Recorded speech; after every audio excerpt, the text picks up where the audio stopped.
I'm so happy for y'all, man.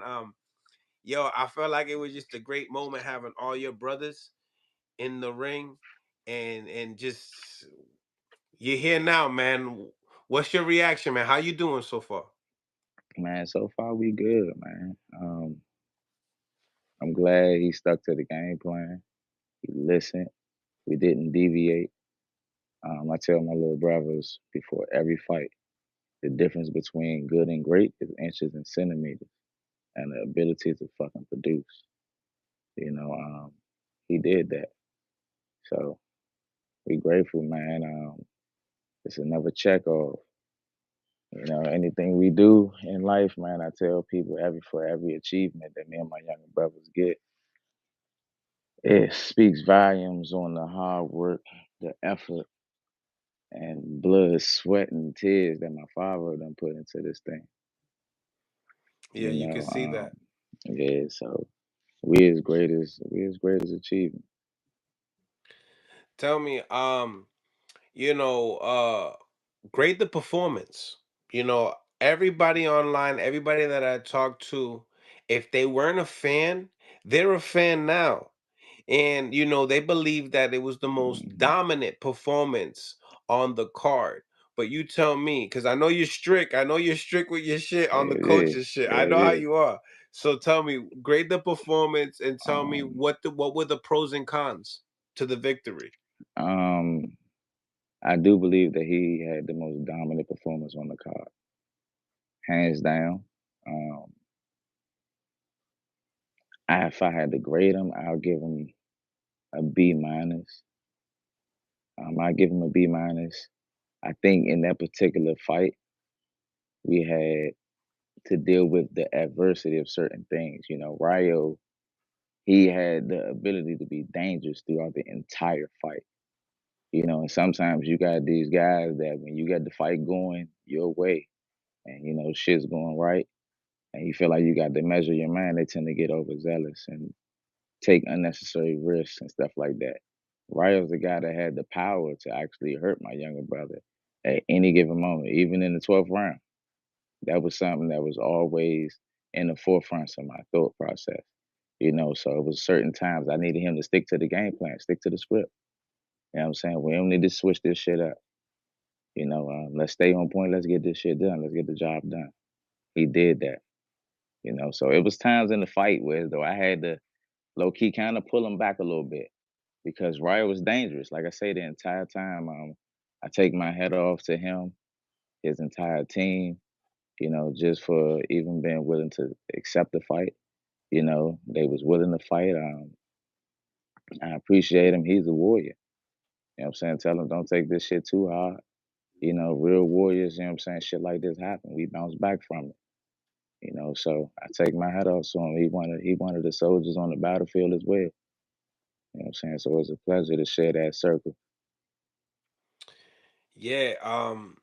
So tell me, going back to like, when you got your first title to now your little brother having the title, how does DC embrace, champion boxing champions when you guys, become champion? Um,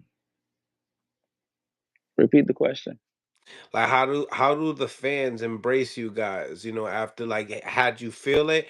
And because a lot of people are saying that the performance needs to be highlighted more, but due to the being under a Javante Tank Davis card and it being controversial at the end, it kind of not getting that light that it deserves. Um, nah, that's not necessarily true. You know what I'm saying? We definitely get the love from the city. We get the support. Whenever we see people that we know, and even the people that we don't know, I tell them, when you see us competing, energy is transferable. Hmm. Yeah, I don't care if you watching it on TV or not. Throw some damn punches in the air. We bring that shit with us. So it's definitely a big deal to the people within the community and within the area. They kind of live through us to a certain extent. We're connected to the people. Tell me, do you feel like you could have did anything different to get the KO? Um, What do you think if you could have got the KO, or maybe Rayo is just, sometimes there's guys that just don't go down. I mean, yeah, for and that was one of the things that I wanted to talk to my younger brother, well, that I spoke to him about.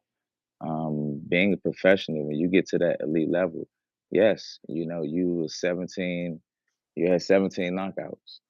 The ultimate win in this sport is to knock a guy out. But when you become a professional, you get to that upper echelon, you tend to understand that you don't always get that knockout. You have guys in there that's very skilled that know how to survive in that ring. There's much more craft there. If they get hurt, they know how to survive. They know the tricks of the trade. You might not be able to get everyone out. That's why it's important to have a fucking game plan. Stick to the script. Because if you don't get the guy out and you still execute the game plan, the objective is still done. So it's stuff like that that makes a difference. So stay on point. Mm. Do you feel like you're an underrated trainer? That ain't really something that I really look at or pay attention to. I mean, at the end of the day, I just Is it want to because be you're a fighting on both sides? Like you don't know if you want to be a fighter or a trainer? Like, why is that? nah, nah, it wasn't that. I just look at it as just being of assistance to my younger brothers. I just look at it as being of assistance to my younger brothers. I want to give them everything that I can possibly give them to help them plateau to the next level. Mm, mm. Do you see yourself coming back? Did that motivate you to just put a spark in your man? It was like, listen, we might Mm. need to have the brothers both have a belt holding it at the same time. Oh my goodness, that would be sweet, right? Like I say, I had a shoulder injury. You know what I'm saying? That was a devastating thing. I wish I could come back. I would love to come back. But like I say, it's difficult. It's difficult, so it forces me to lock in, focus in on my younger brothers a little more. I can still participate within the sport by casting my jewels to my younger brother.